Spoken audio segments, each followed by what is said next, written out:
Hello everyone, good afternoon.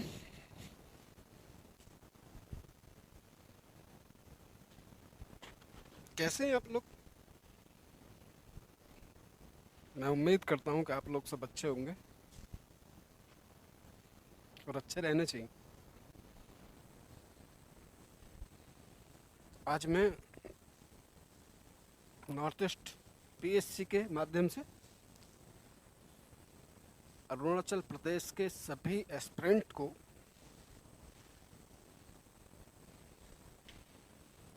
ये समझाने के लिए आया हूं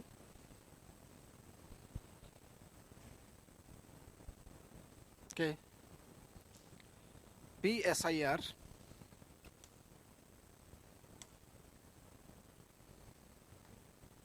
ऑप्शनल को कैसे इजी वे में और सिंपल तरीके से विद कॉन्सेप्चुअल कैसे कम समय में ज़्यादा स्कोरिंग कर पाएंगे। चूंकि मैंने 3 बार यूपीएससी का इंटरव्यू दिया है,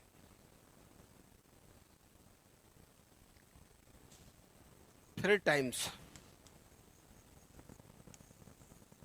यूपीएससी इंटरव्यू फेस, पढ़ाने का एक्सपीरियंस ठीक ठाक 15+ वर्षों का एक्सपीरियंस है। तो मुझे लगता है कि मैं घूम घूम कर देश के हिस्सों में घूम घूम कर लोगों को एक अवेयरनेस प्रोग्राम चला रहा हूँ। और ये मेरा एक सौभाग्य है कि मुझे नॉर्थ ईस्ट पीएससी ने अरुणाचल प्रदेश के सभी एस्पिरेंट को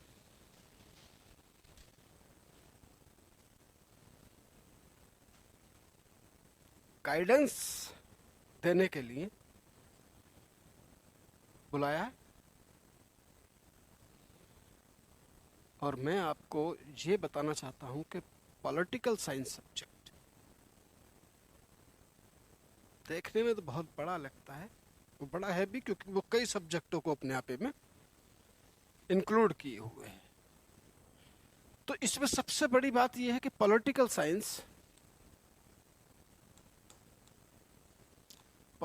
साइंस सबसे बड़ी खासियत यह है क्योंकि लोगों ने आजकल इसे पिछले कुछ साल से देख रहे हैं कि टॉप कर रहे हैं लोग इसमें।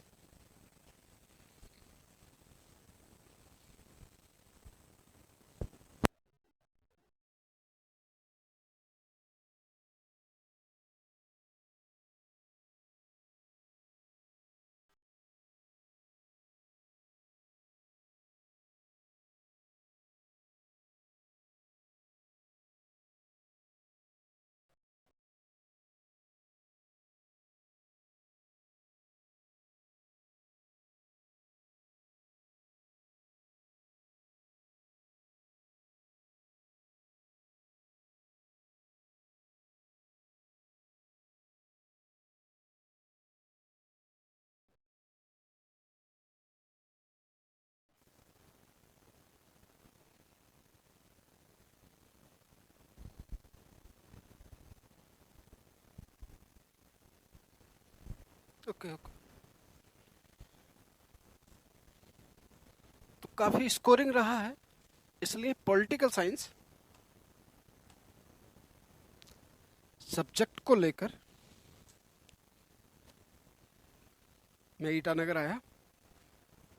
और मैं आपको क्यों ये बताना चाहता हूं कि आखिर इसमें स्कोरिंग कैसे होगी और ये इजी वे में और सिंपल तरीके से कैसे समझ में आ सकता है, कैसे इसकी कॉन्सेप्ट समझ में आ सकती है, क्या इसका सिलेबस है, ये मार्क्स कैसे अच्छे लाए जा सकते हैं, वो सब डिस्कशन आज मैं आपके साथ करने वाला हूं। तो पहली बात तो यही है कि भाई आखिर ये क्यों इसे लेते हैं लोग।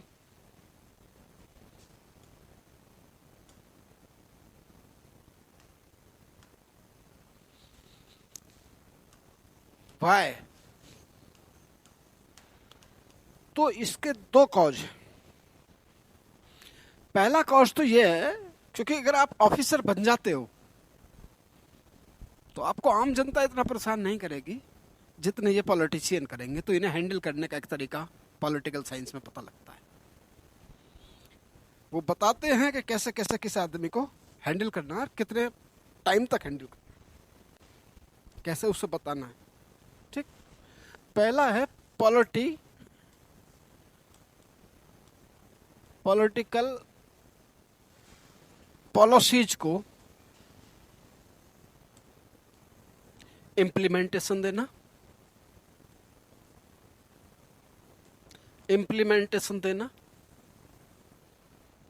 और पॉलिटिकल्स लोगों को आसान भाषा में कह दे कि जितनी भी पॉलिसी बनती हैं, पार्लियामेंट बनाती है, उसे इम्प्लीमेंटेशन करने की जिम्मेदारी आप लोगों की है। जो एग्जीक्यूट करते हैं वो कौन करते हैं? वो करते हैं ऑफिसर्स, रूट लेवल पे। मान लीजिए पार्लियामेंट ने कोई कानून बनाया, एक एग्जाम्पल से आप मेरी बात समझे कि भाई अब कोई भी आदमी, स्पेशली मोमडन कम्युनिटी में, अपनी बीबी को ट्रिपल तलाक नहीं देगा। अभी तक चल रहा था।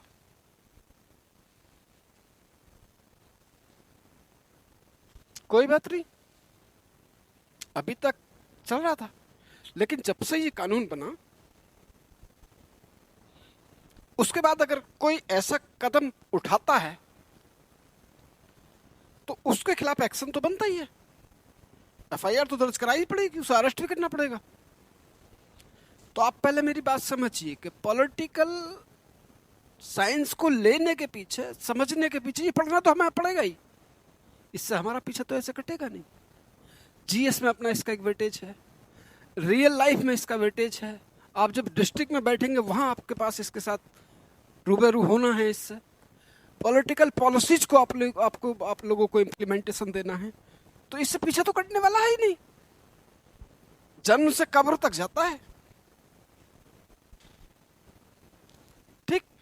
तो पहली बात इसमें यह है कि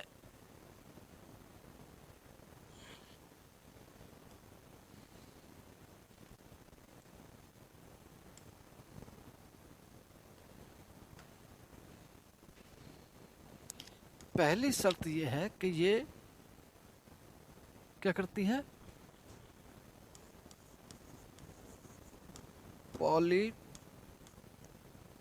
पॉलिटिकल पॉलिसीज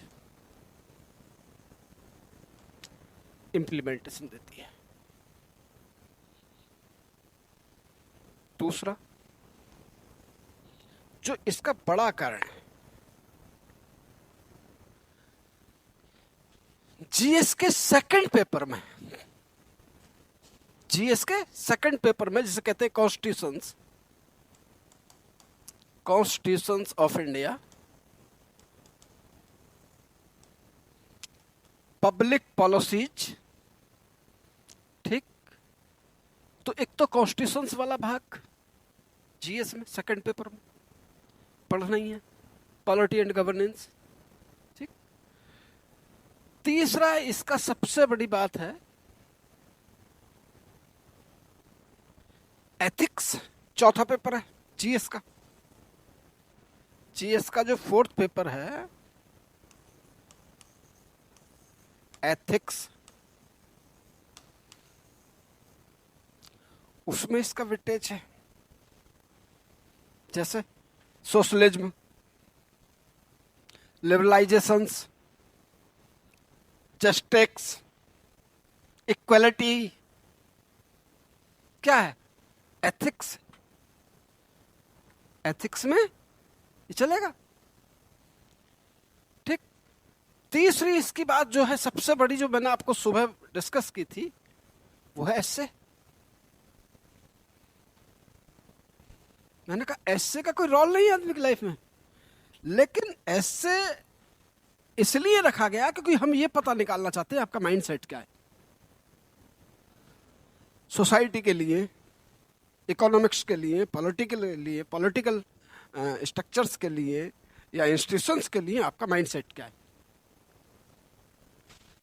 तो ऐसे बनता ही है एक, आप पिछले PYQ चेक करके देख लीजिए, एक ऐसे यहां से मिलता ही है, पॉलिटिकल साइंस है।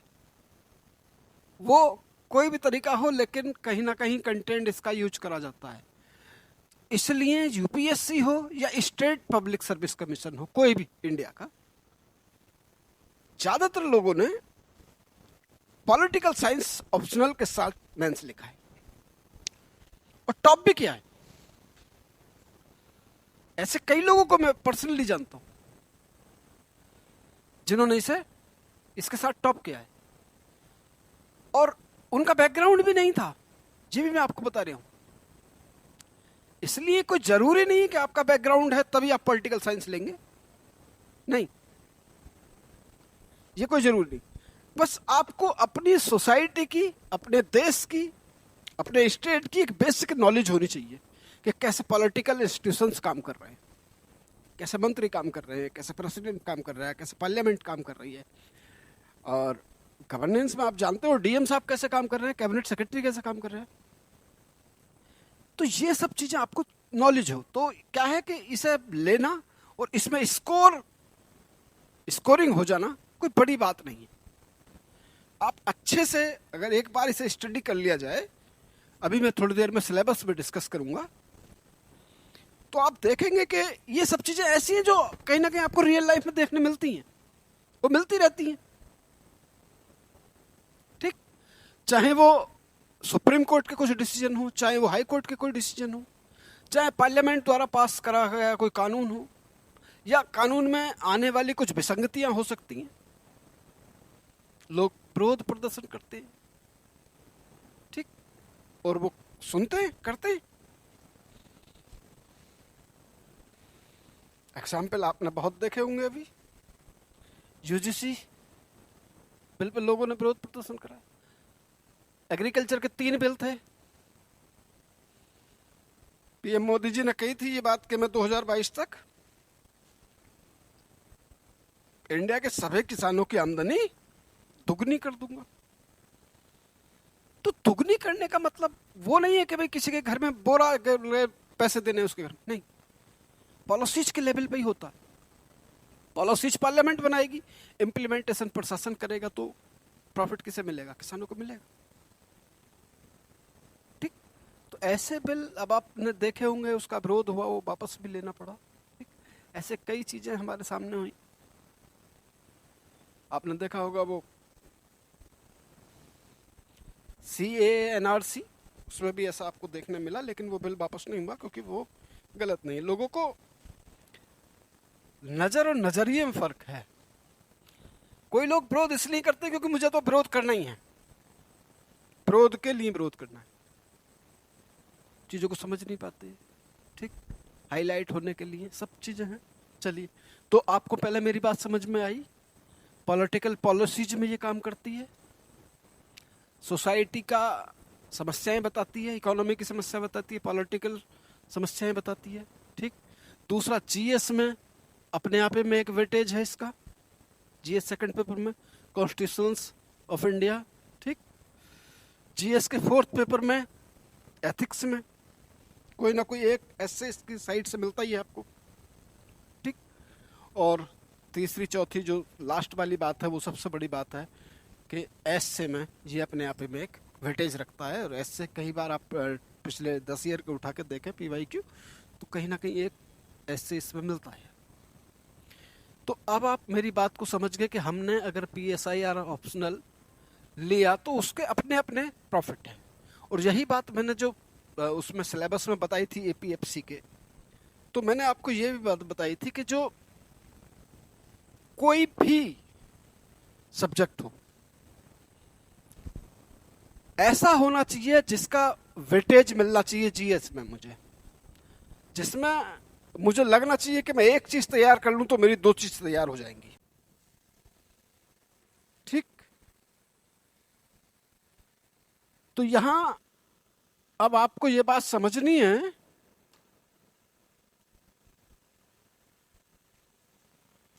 कि इसका सिलेबस जो है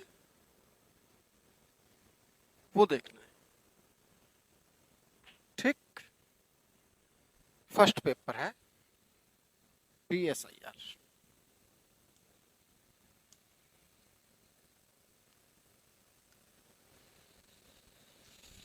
PSIR, political science and international relation. First paper है political theories and Indian politics. ठीक,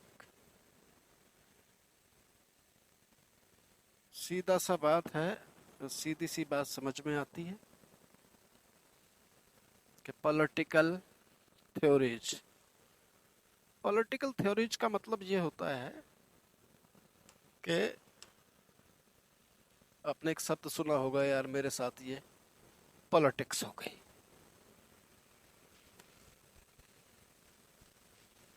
तो कहीं ना कहीं एक नेगेटिव सेंस में बात करें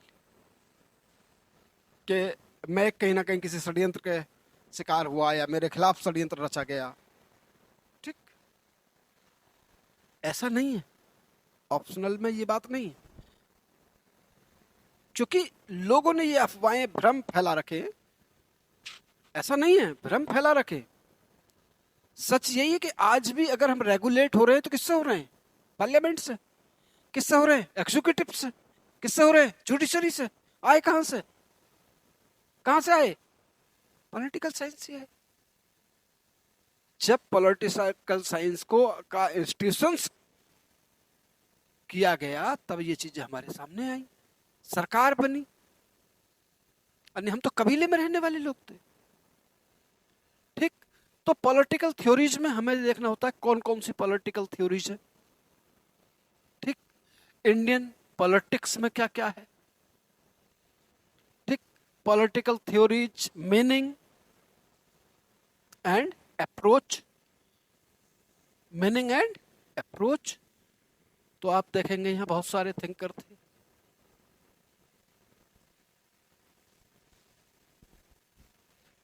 बहुत सारे थिंकरों ने अपनी अपनी बात कही। ठीक, कही तो सबसे पहले हम उसकी मीनिंग देखते हैं। ठीक, मीनिंग क्या है, फिर उसमें अप्रोच देखेंगे किस किस की क्या क्या अप्रोच थी। ठीक, तो पहला टॉपिक जो इसके फर्स्ट पेपर का है वो ये है कि पॉलिटिकल थ्योरीज में मीनिंग एंड अप्रोच। तो अप्रोच किस किस की? जो हमारे वेस्टर्न थिंकर भी हैं और इंडियन थिंकर भी हैं, उनकी सबकी अप्रोच देखनी है। फिर एक हमें एक बैलेंस रास्ता लेते हुए ये पता निकालना है कि आखिर इसके मीनिंग क्या है। ठीक, और अप्रोच लोगों की क्या क्या है। ठीक भाई दोस्तों, तो ये बात आपकी समझ में आ गई। बड़े इजी वे में आपको दिखता रहेगा, ऐसा लगेगा आप क्लास में बैठेंगे या फिर ऑनलाइन भी बैठेंगे तो आपको लगेगा सब चीजें हमारे सामने से गुजर रही है। आपको ऐसा लगेगा ही नहीं कि हम किसी बहुत ज्यादा दिमाग पर लेके बैठे हुए प्रेशर के, नहीं अरे ये पॉलिटिकल साइंस क्या है, कुछ भी नहीं है। थ्योरी ऑफ स्टेट दोस्तों कौन सा है? Theory of state. तो आप देखेंगे कि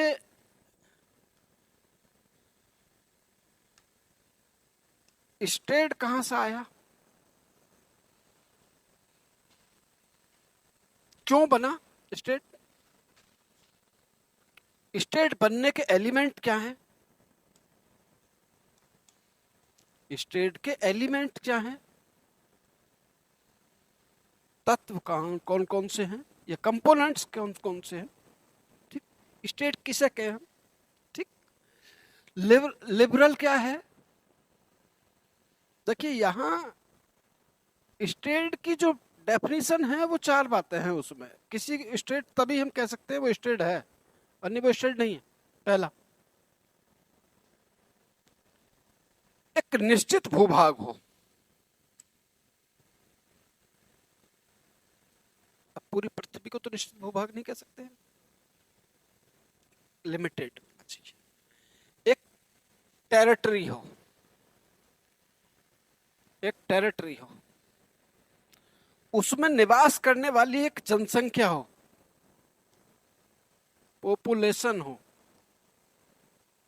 आप समझ लीजिए, स्टेट किसे कहेंगे हम? इसे कहेंगे स्टेट। ये नहीं है कि अरुणाचल प्रदेश है, उसका एक भूभाग है, उसकी जनसंख्या भी है उसमें। ठीक। तीसरा इसका तत्व होता है, एक सरकार होगी, गवर्नमेंट होगी। क्या होगी भाई? गवर्नमेंट होगी।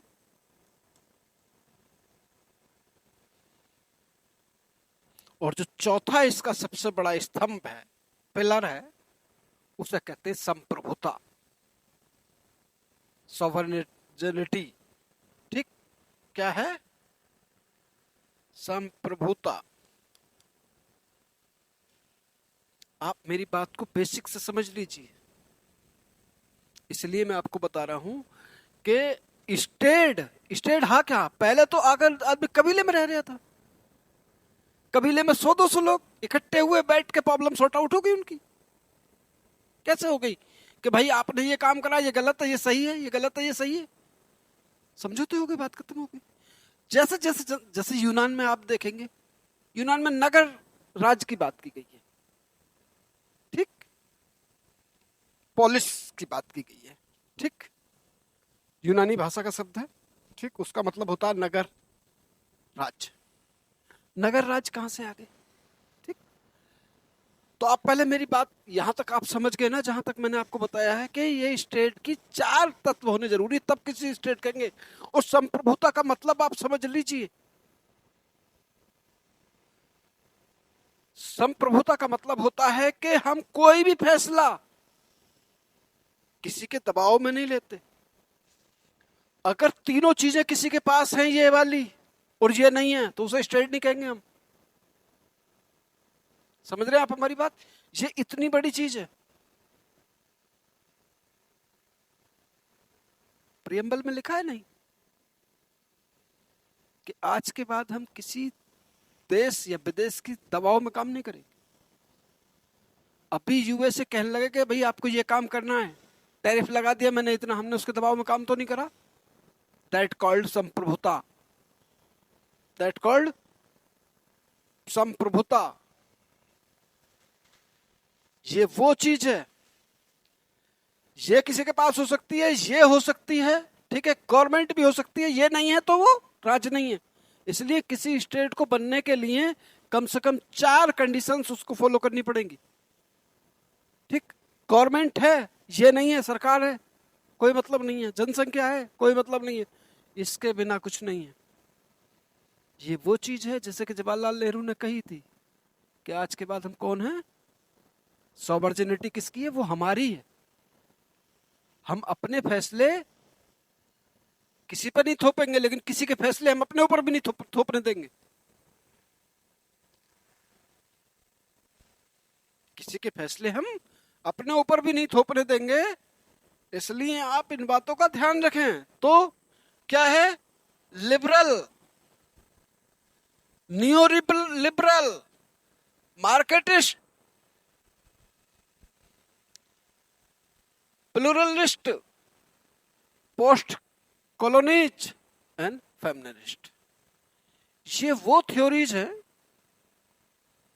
जिन लोगों ने अपनी अपनी विचारों से पॉलिटिकल साइंस को फिक्स करा कि भाई ये ठीक है या ये ठीक नहीं है।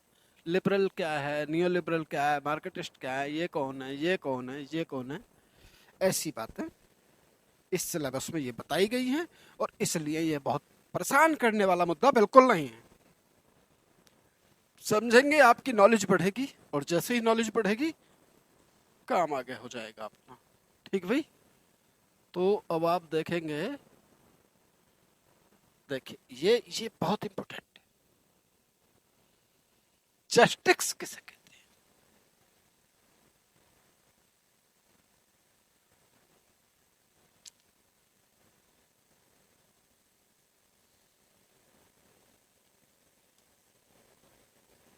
आप मेरी बात समझ रहे होंगे शायद।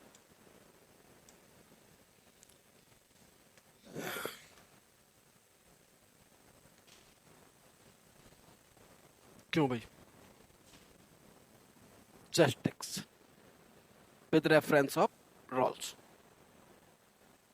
जस्टिक्स किसे कह रहे हैं? थ्योरी ऑफ जस्टिक्स एंड इट्स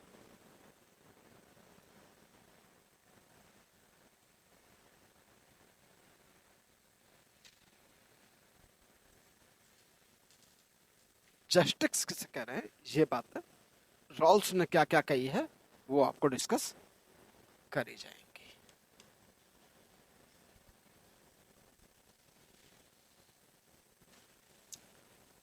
ठीक।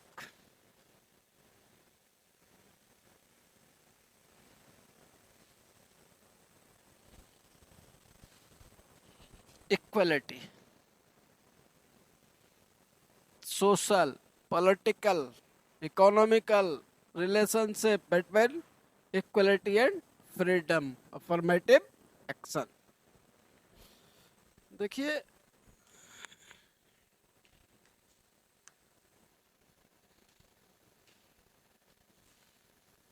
अगर आपने इक्वलिटी की बात करी है तो इक्वलिटी में आपको दो चीजें समझनी पड़ेंगी।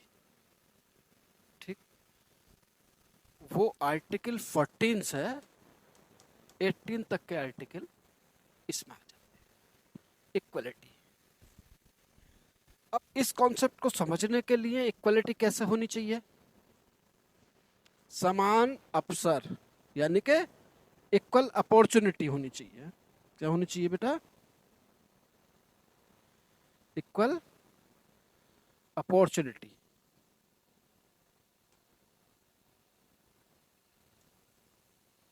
इक्वल अपॉर्चुनिटी होनी चाहिए। ठीक, तो आपने दो टर्म समझने हैं।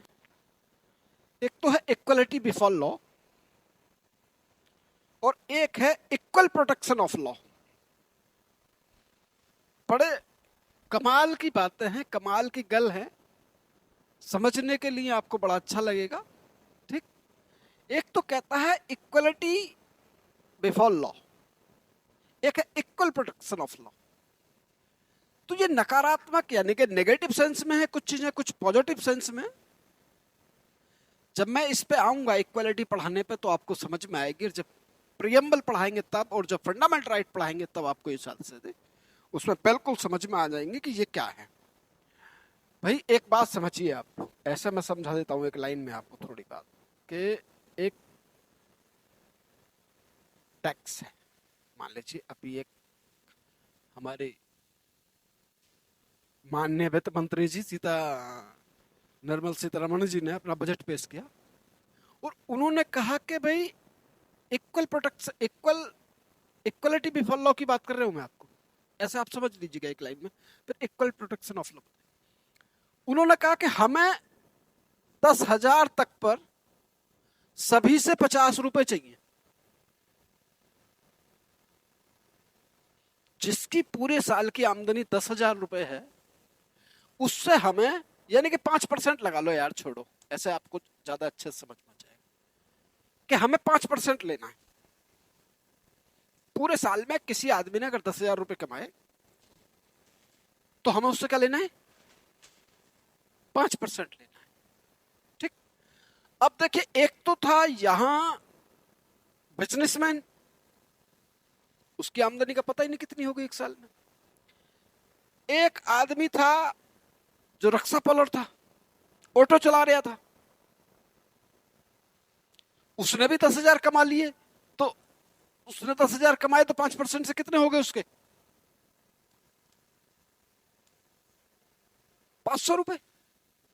बिजनेसमैन ने भी 500 रुपए दिए, रक्शे वाले ने भी 500 रुपए दिए, किसान ने भी 500 रुपए दिए। ठीक, और जो पेंशन भोगी थे, जो सैलरी ले रहे थे, उन्होंने 500 ही दिए।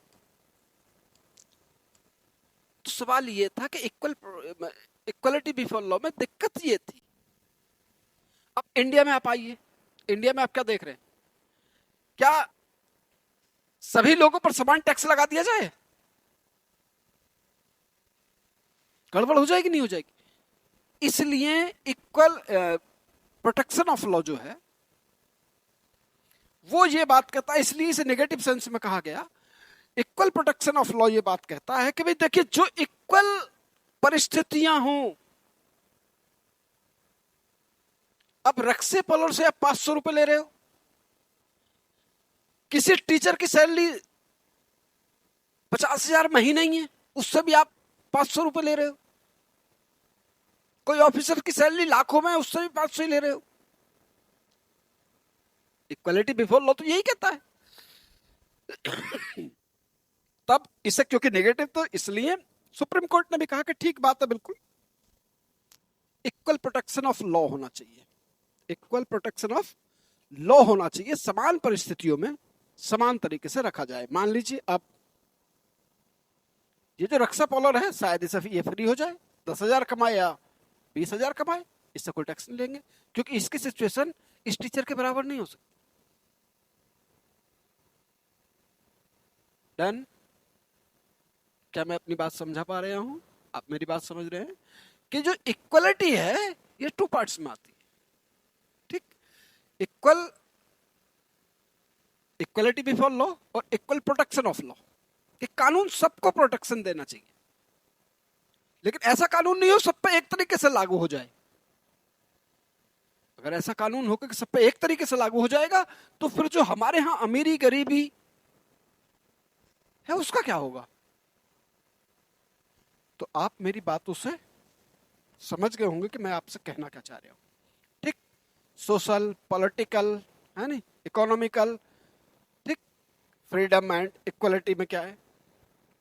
तो ये सब वो चीजें हैं। देखिए, अगर आपने ये 2 चीजें समझ ली, एक तो पॉलिटिकल साइंस का फर्स्ट पेपर कि 2 चीजें समझ लिया, पॉलिटिकल थ्योरीज जिसमें ये चल रहे हैं हम लोग, और दूसरा है थिंकर जो वो कह रहे हैं, और तीसरा है उसका कॉन्स्टिट्यूशंस का। अगर ये 3 चीजें समझ ली तो फिर आपने पूरी पॉलिटी समझ ली, पॉलिटिकल साइंस आप समझ गए पूरी। ठीक, इसमें ही हमारे वो चलते रहेंगे कि भाई क्या, किसने क्या कहा, प्लेटो ने क्या कहा, अरस्तु ने क्या कहा, मैकियावेली ने क्या कहा, हॉब्स ने क्या कहा, लॉक ने क्या कहा। तो ये सब चीजें इसमें ही है, यहीं आके लड़ देते हैं वो, इसमें से हमें उन्हें देखना होता है। ठीक, अब right meaning and theories, different kind of right, concept of the human right. भाई मेन बात यह है कि हमें क्या करना है, हमें क्या करना है। राइट किसके लिए मांग रहे हैं हम? जंगली जानवरों के लिए तो नहीं मांग रहे। किसके लिए मांग रहे? इंसान के लिए मांग रहे। इंसान कैसा है? एक विचारशील प्राणी है। उसे ठंड भी लगती है, उसे गर्मी भी लगती है, उसे अच्छा भी लगता है, उसे बुरा भी लगता है। कोई सरकार पावरफुल हो और वो एक्सप्लॉइट करने लगे तो कहा कि भाई जो ह्यूमन है उसके जो अपने खुद के राइट है, जो उसे नेचुरल प्रोवाइड कराए गए हैं, गॉड गिफ्टेड है, उनका क्या? तो बोले भी कुछ ह्यूमन राइट भी है। ठीक, वो ह्यूमन राइट भी उसे मिलने चाहिए। क्या मिलने चाहिए? उसके फंडामेंटल राइट भी मिलने चाहिए। एफआर जब हम संविधान पढ़ेंगे तो भाग 3 है, क्या है, पार्ट 3 फंडामेंटल राइट की बात करता है। कितने केस स्टडीज हुई, बेसिक स्ट्रक्चर ऑफ कॉन्स्टिट्यूशन कहां से आया, ये सब चीजें यहाँ राइट वाले पार्ट में मिलेंगी। ठीक, तो अभी आप मेरी बातों को थोड़ा सा समझ लें कि सिलेबस क्या कह रहा है हमारा और हमें क्या करना है। डेमोक्रेसी, ठीक, मॉडल ऑफ डेमोक्रेसी, ठीक, रिप्रेजेंटेटिव कंटेम्पररी थ्योरीज। तो डेमोक्रेसी क्या है? तो डेमोक्रेसी को समझना है।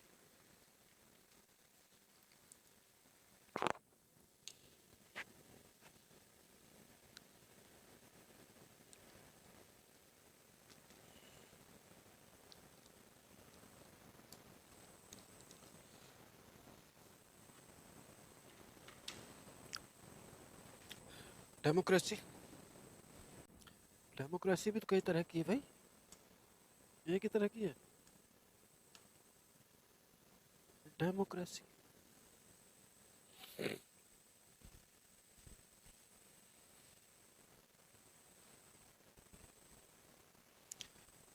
तो डेमोक्रेसी समझ लेनी पॉलिटिकल साइंस में, ठीक। क्लासिकल, बाकी ये डिफरेंस जितने भी है डेमोक्रेसी के मॉडल कौन कौन से हैं, कई मॉडल, अधिनायकवाद, राजतंत्र, ठीक है, डिक्टेटरशिप, ठीक, और एक अपने यहाँ वाली है जनता, जनता के लिए, जनता के लिए किया गया कोई कार्य, ठीक। तो democracy concept of power, ideology, ठीक, ये सब फर्स्ट पेपर में है। Political ideology, socialism, fascism, Gandhian, ठीक, गांधी जी, अंबेडकर जी, एम एन रॉय, अरविंदो घोष, जितने इंडियन थिंकर हैं उन्होंने इस पे क्या क्या बोला है, ठीक। ये क्या है, मार्क्सवादी क्या कह रहे हैं, गांधीयन क्या कह रहे हैं, फेमिनिज्म वाले क्या कह रहे हैं, ये सब बातें इसमें देखनी है।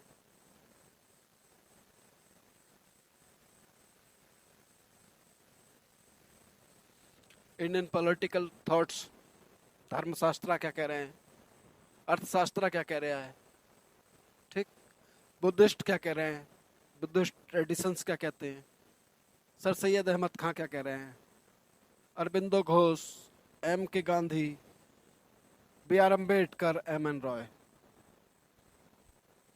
ये क्या क्या बोल रहे हैं, ये बात हमें पॉलिटिकल साइंस में समझनी है, ठीक। वेस्टर्न पॉलिटिकल थॉट, प्लेटो, अरिस्टो, मैकियावेली, हॉब्स, लॉक्स, ठीक, किसने क्या क्या बोला है, मिल्स, हन्नान एरिडेंट्स, बहुत इंपॉर्टेंट है, जितने भी इंपॉर्टेंट है, मतलब आप टेंशन ना ले इस बात की। Indian government and policy, politics, Indian government, politics, political strategy of India, freedom struggles, constitutionalism to mass, satyagraha, non cooperation, civil disobedience, militant, है नहीं, ये जितनी भी हिस्ट्री है आपको पढ़नी है वो यहाँ मिल जाएगी आपको। कॉन्स्टिट्यूशंस को कैसे बनाया हमने, legacy of the British rules, difference social and political perspective, silent feature of Indian constitutions, preamble, fundamental right, duties, fundamental duties, DPSP, ठीक, parliament, amendment, procedure, judicially review, basic structures of doctrines,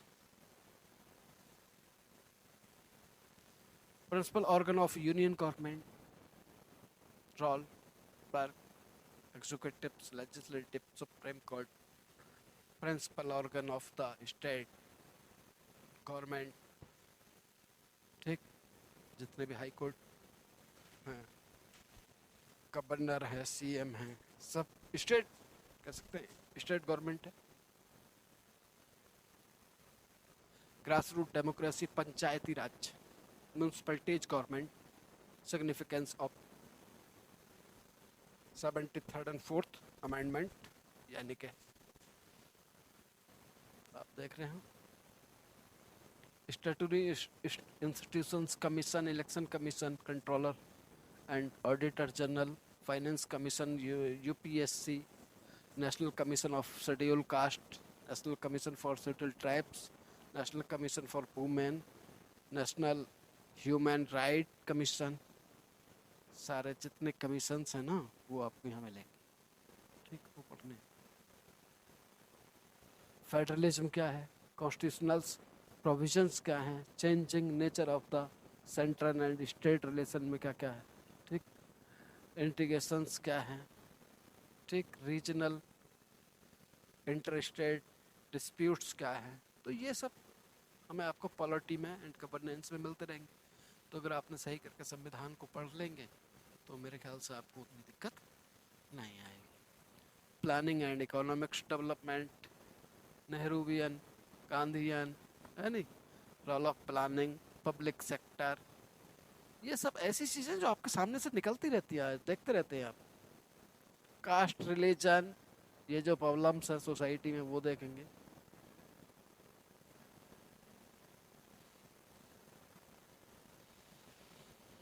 party system, national regional politics parties, pressure group, जानते हैं ना pressure group? नहीं जानते, हम बताएंगे ना, आप क्यों टेंशन मान रहे हो? टेंशन लेना आपकी जिम्मेदारी नहीं, टेंशन देना आपकी जिम्मेदारी है हमें। आप टेंशन जितनी हमें दे सकते हो। चलिए इसका सेकंड पेपर तक आ जाते हैं। सेकंड पेपर में देखते हैं comparative politics and international relation. देखिए कंपैरेटिव का मतलब होता है तुलनात्मक, एक दूसरे से एक दूसरे की तुलना करना। मान लीजिए यूएसए के प्रेसिडेंट का इलेक्शन और हमारे यहाँ के प्रेसिडेंट का इलेक्शन, क्या क्या उसमें डिफरेंसेस है, क्या वहाँ का सुप्रीम कोर्ट क्या कहता है, ड्यू प्रोसेस ऑफ लॉ की बात करता है, हैं? या establish equal protection of law की बात करता है। ठीक, किस किस की बात करता है? ठीक, चाइना के साथ, जापान के साथ, ब्रिटेन के साथ कंपेयर, मतलब तुलना करना दोनों के बीच में। ठीक, international relation, analysis,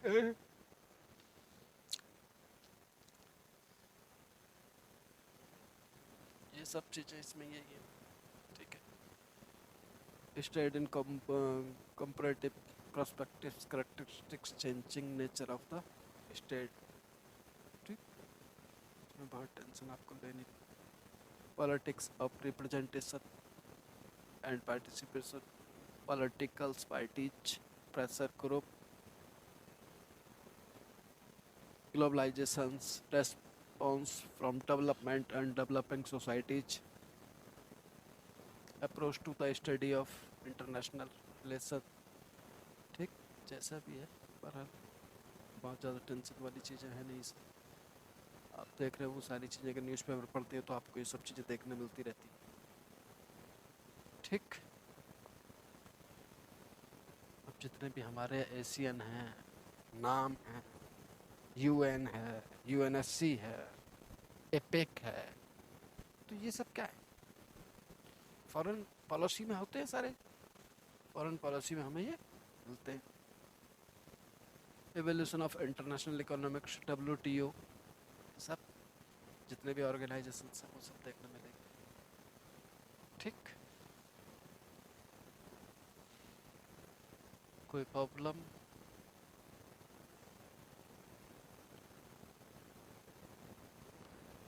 Indian contribution of the नाम, difference faces, current role.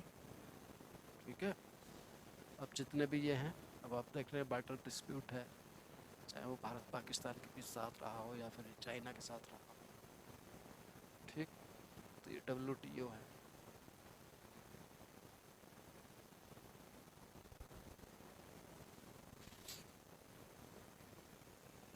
Indian and the nuclear question changing, government की क्या पॉलिसी रही।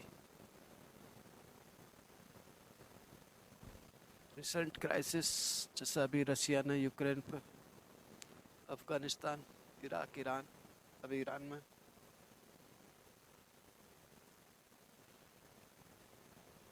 ठीक भाई, चलिए तो अब आप देखेंगे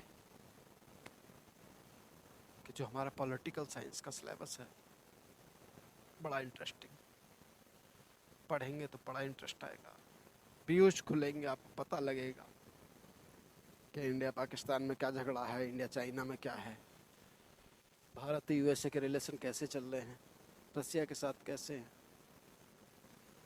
ट्रम्प क्या बोल देते हैं, क्या सुन लेते हैं। चलिए, इससे रिलेटेड अगर किसी का कोई कमेंट, कोई क्वेश्चन हो, कोई क्वेरी हो, तो आप कमेंट बॉक्स में बताएं, हम उसका जवाब देंगे आपको। कोई बात समझ में नहीं आई हो तो आप नॉर्थ ईस्ट पीएससी के नंबरों पर बात कर सकते हैं, जवाब आपको देते जाएंगे। सब्जेक्ट लेते हुए जिन बातों को मैंने आपको बताया है, पॉलिटिकल साइंस लेते हुए इन बातों का ध्यान रखिए। सबसे बड़ी बात है, जीएस में वेटेज जाता है, एसए में पूरा रोल है, ठीक है, एथिक्स में पूरा रोल है, और चौथी जो बड़ी बात है, आपको एक समझ डेवलप हो जाती है इंडियन पॉलिटिकल सिस्टम की।